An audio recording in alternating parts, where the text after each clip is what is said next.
긍정적으로 잠들어버린 세포를 깨워서 머리카락을 돋아나게 하는 물질이 새롭게 탄생했다. 발기 시 강직도 유지라든지 성적인 기능들 모두가 사라져버리게 되는 거죠. 약을 끊은 이후에도 발기부전 효과가 유지됩니다. 안녕하세요. 화학에 미친 남자 화학자 장우주입니다. 현재 화학 채널 화학학을 운영하고 있고요. 여러분이 궁금해한 모든 것들을 화학으로 대답하는 그런 일을 하고 있습니다.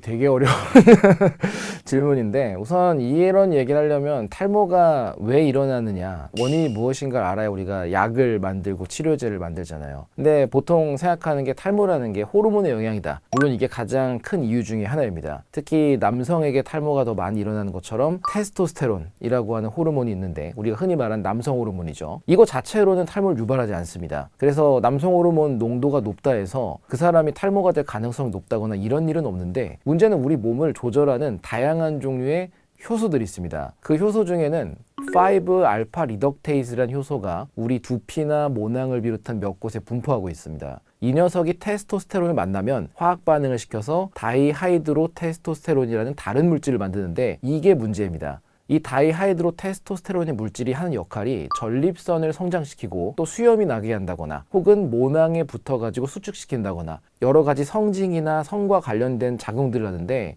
모낭에 작용하게 되면 혈액순환이 안 좋아지면서 머리카락이 빠지는 일이 생기겠죠. 이게 우리가 흔히 말하는 안드로겐성 탈모라 부르는 결과입니다. 이렇게 말씀드릴 이유는 안드로겐성 탈모가 전부가 아니라 염증이 생긴다거나 혹은 머리에 모공이 막힌다거나 특정한 약을 먹거나 온갖 이유로 머리카락이 빠질 수 있고요. 특히 현대사회에서는 스트레스성으로 발생하는 원형 탈모나 그 외에 여러 가지 작용들도 있죠. 이처럼 굉장히 다양한 종류의 탈모의 원인이 있지만, 사람들이 이거는 약을 통해서 제어할 수 있겠다는 건 바로 안드로겐성 탈모입니다. 앞서 말씀드린 다이하이드로 테스토스테론이 만들어지지 못하도록 그 역할을 하는 5알파 리덕테이즈라는 효과의 기능만 줄여준다면 우리는 남성 호르몬도 충분히 있고 머리카락도 빠지지 않겠죠. 이런 기능을 하는 약이 대표적으로 두 가지가 만들어졌고요. 한 종류는 피나스테리드라 부르는 종류로서, 여기가 바로 우리가 잘 알고 있는 프로페시아가 속해 있는 게 바로 이 종류고, 두타스테리드라는 부르는 다른 종류가 있는데, 여기는 아보다트란 약이 속해 있습니다. 그럼 둘 중에 어떤 게 더 탈모에 효과적이냐?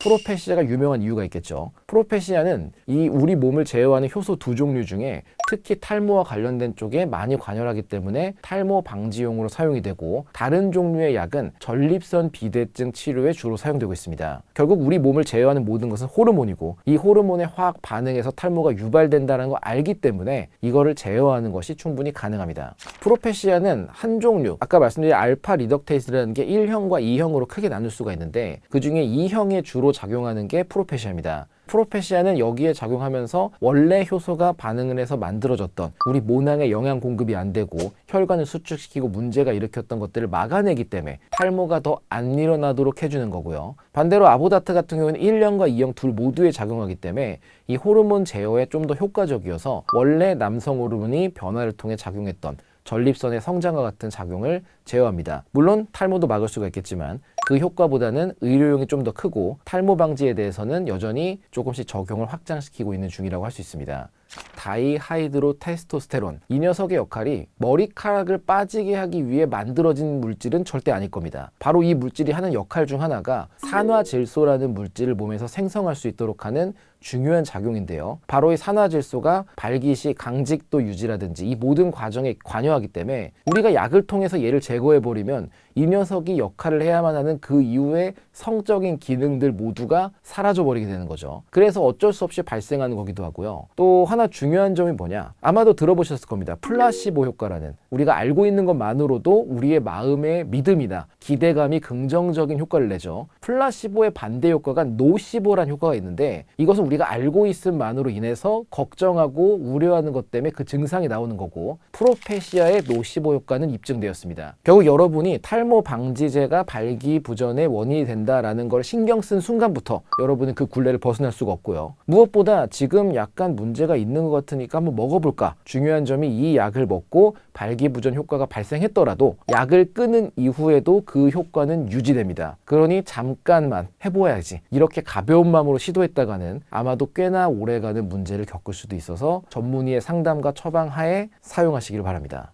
자라게 한다라는 약 유명한 게 있죠. 이 미녹시딜이라는 약이 있고, 저도 예전에는 수염이 좀 많이 나는 게 꿈이었던 때가 대학생 때 있어서 코랑 이 턱에다가 그걸 꽤 오래 발라본 적이 있어요. 물론 효과는 별로 없었습니다. 효과가 없던 이유는 이 약이 기능이 떨어져서가 아니라 미녹시딜의 개발 자체는 궤양 치료를 하려고 만들었는데 털이 잘 자란다 라는 게 발견되면서 일종의 발모제로 사용하게 된 건데, 이 녀석의 역할은 우리 몸에 있는 모낭도 세포입니다. 세포라는 건 살아있는 것이고 얘네들이 성장하는 시기와 죽어서 털이 빠지게 되는 종결 시기가 있습니다. 미녹시딜은 이 성장하는 시기를 연장시켜주는 역할이라서 더 자랄 수 있게 해주는 거거든요. 그러다 보니까 이미 모낭이 없던 곳에 털이 만들어지게 할 수는 없고, 원래 있던 모낭에 있는 털이 빠지지 않고 더 잘 자랄 수 있게 해주는 역할이어서 우리가 발모제라고 부르는 것이지 창조할 수 있는 능력까지는 아닌 약입니다. 그리고 한 2에서 4개월 이상은 꾸준히 발라줘야지 효과가 있다라고도 하고, 그리고 부작용으로 원치 않던 부위, 뭐 얼굴 볼이나 이런 데서도 털이 좀 자랄 수 있다고 하니까 잘 알아보고 쓰는 게 좋겠죠. 그래도 안전한 물질이다라고 입증이 되어 있어서 흔히 사용하는 제품이긴 합니다.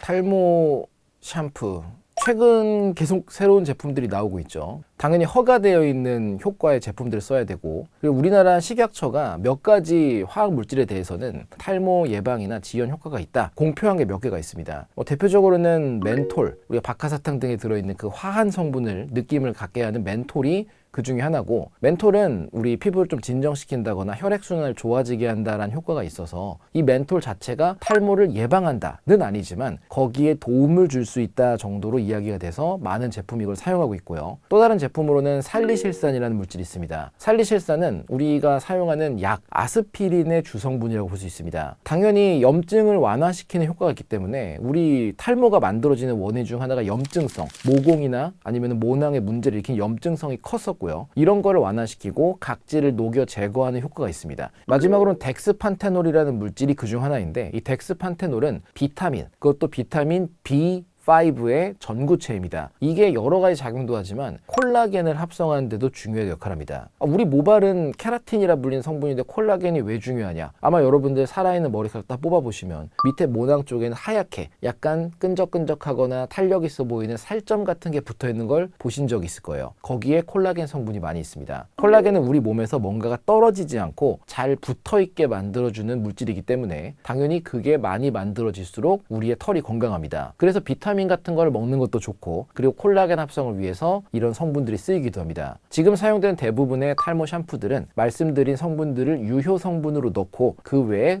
이 모발 건강을 도와줄 수 있거나 혹은 더 세정을 잘 해줄 수 있거나 보습을 해줄 수 있거나 이런 걸 추가적으로 넣는 방식으로 만들어지고 있습니다. 물질의 성분만 그리고 작용만을 본다면 효과가 있음직하다. 하지만 이게 완벽한 치료제로 나오는 건 아니기 때문에 우리를 도와줄 뿐 탈모를 완전하게 예방할 거라고 믿고 사용하기에는 조금 어렵겠죠.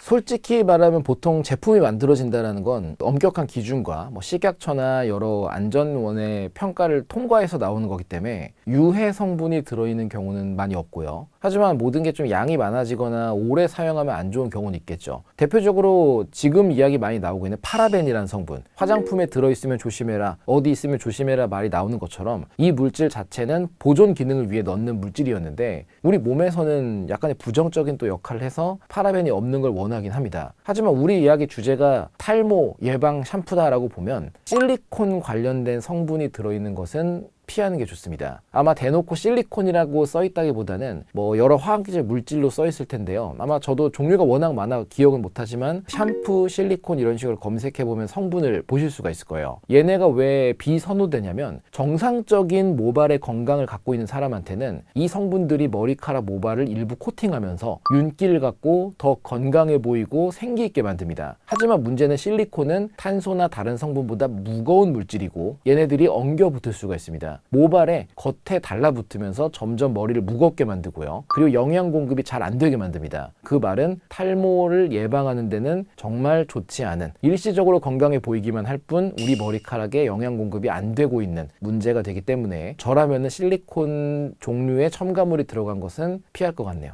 요즘에는 콜라겐 같은 것의 기능을 높이기 위해서 나이아신아마이드라는 물질을 사용하는 경우가 많고요. 이 나이아신아마이드가 샴푸만이 아니라 화장품이니 건강크림이니 모든 곳에 요즘 많이 쓰입니다. 이 나이아신아마이드라는 이름이 다른 이름이 니코틴아마이드인데 이렇게 들으면 담배의 니코틴 때문에 되게 안 좋은 물질처럼 보이지만 이 성분은 굉장히 중요합니다. 우리 몸에 세포들의 생기를 주고 그 모든 합성 반응이나 아까 말씀드린 콜라겐부터 해서 모든 것에 관여하기 때문에 우리가 기대하는 모발과 모낭에도 영향을 줘서 이 성분이 들어갔는가도 추가적으로 체크하면 좋을 것 같네요. 탄닌산은 쉽게 말해 폴리페놀이라고 말하는 종류 중에 하나입니다. 우리 보통 폴리페놀은 항산화 효과가 있고 건강에도 좋기 때문에 초콜릿이나 카카오나 이런 데서 들어있다 이렇게 많이 이야기를 하죠. 근데 폴리페놀의 특징이 어떤 표면이든 굉장히 잘 달라붙어서 코팅을 만들 수가 있습니다. 그 홍합 같은 것들이 어딘가 단단히 붙어 있거나 도마뱀이나 이런 애들이 붙어 있는 것이 폴리페놀 성분들을 활용하는 경우가 굉장히 많습니다. 이 탄닌산 역시 폴리페놀이기 때문에 이걸로 머리를 감았을 때 우리 모발을 구성하는 케라틴 단백질에 달라붙어서 코팅을 만듭니다. 근데 단순하게 달라붙는다면 아까 이야기한 실리콘과 다를 바가 없을 것 같죠. 근데 이 물질은 함께 포함되어 있는 나이아신아마이드나 다른 영양 성분들도 함께 근처로 농축을 시키기 때문에 우리 모발이나 모낭에 지속적으로 영양을 공급해서 조금 더 나은 상태를 만들 수가 있습니다. 물론 물리적으로도 내부에 있는 공간이나 우리 모발이 푸석푸석해지거나 끊어지는 모든 걸 방지하는 데도 도움을 줘서 탄닌 성분은 유용하게 사용되고 있는 성분이라 할 수 있습니다. 이미 스트레스성 탈모라는 증상 자체가 있는 것만으로도 당연히 맞을 것 같고요. 그리고 스트레스라는 거는 우리 몸이 어떤 방식으로든 뭐 정신적 스트레스든 육체적 스트레스든 이게 느껴지고 누적되는 순간 몸의 모든 사이클이라는 게 깨집니다. 대표적으로 여성의 경우에는 스트레스가 심하면은 뭐 월경 주기가 바뀔 수도 있고 남성 같은 경우에도 수면 주기가 바뀐다거나 혹은 뭐 식사를 잘 패턴대로 못 한다거나 모든 패턴이 깨지죠. 자, 패턴이 깨진다는 건 생활의 루틴만이 아니라 우리 몸을 구성하고 있는 모든 반응에 대한 패턴도 바뀔 수가 있는 건데 만약 이 바뀌는 게 모발이 생장하고 죽는 것에 대한 그 반응을 바꾼다. 원래대로라면 자라나야만 한 시기인데 우리 모발은 죽은 걸로 인식해 빠질 수도 있어요. 그리고 이 모든 과정들이나 호르몬 관련된 게 정수리에 많이 모여 있습니다. 그래서 정수리 같은 데부터 머리가 빠지는 게 원래 거기부터 빠지게 우리가 설계가 돼 있거든요. 그래서 스트레스성으로는 탈모는 충분히 오게 됩니다. 뭐 우선 과학적으로는 도부비누에 그런 성분이 있을 리는 없어서 뭐 사실이라고 볼 수는 없지만 인간은 굉장히 다양한 개체가 있고 그러다 보니까 누군가 혹은 체질적으로 그런 효과를 느낄 수 있는 분도 있겠지만 아주 예외적인 경우일 것이고 그게 보편적인 사람들이 다 경험할 수 있는가 아닌가 이것이 과학적인 기준이라 본다면 별로 과학적 근거는 없다고 보는 게 맞겠죠.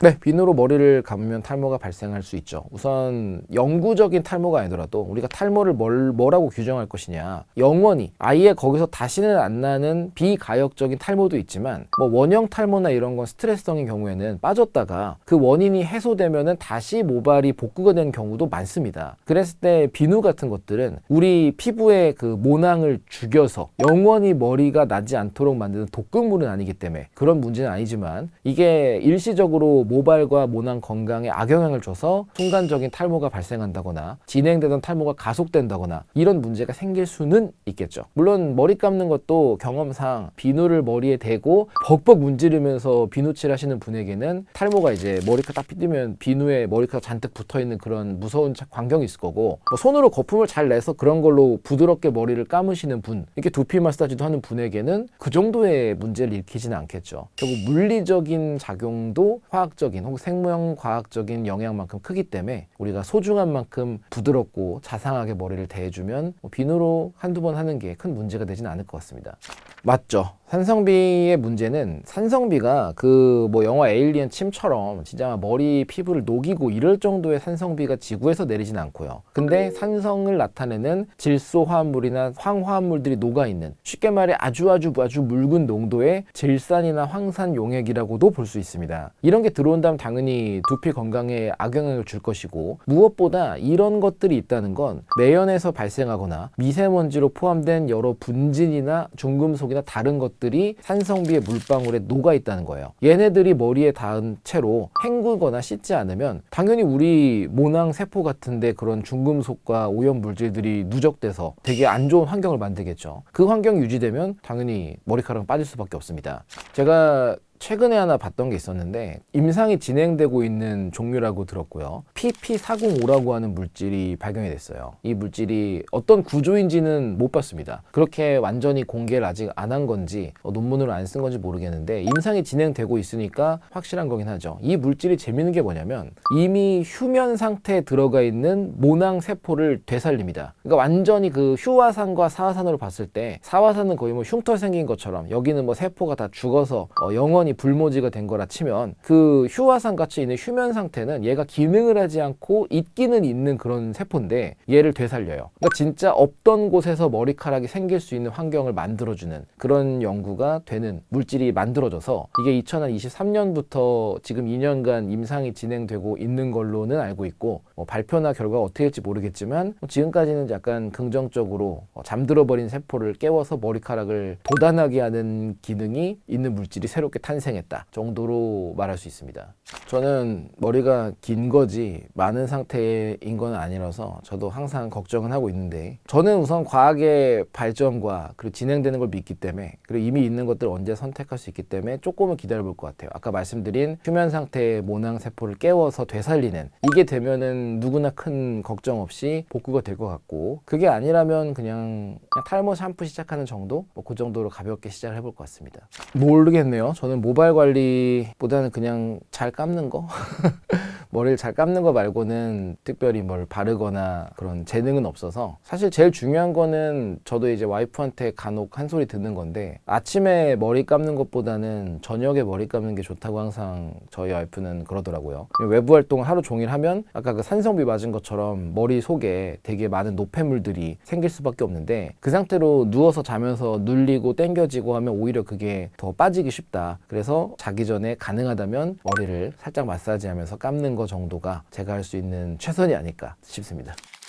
탈모는 치료되지 않는 질병이다라고 말하는 거의 불치병이다 말하는 사람들도 많은데 과학자들은 그렇게 생각해요. 우리가 개발했을 때 가장 큰 부와 명예와 인류에 대한 공헌을 느낄 수 있는 건 탈모 치료제와 뭐 몸에 해롭지 않은 담배라든지 아니면 암 치료제라든지 이런 아직까지는 나오지 않지만 이런 게 있어야 사람들이 가장 원할 것이다. 이런 걸 알고 있다는 건 연구하는 사람들이 굉장히 많다는 거고 지금은 소식이 없다 해도 연구하는 분들이 많기 때문에 아마 머지않아서 탈모에 대한 걱정 없이 가볍게 치료할 수 있는 미래가 빨리 오기를 저도 함께 응원하고 있겠습니다. 감사합니다.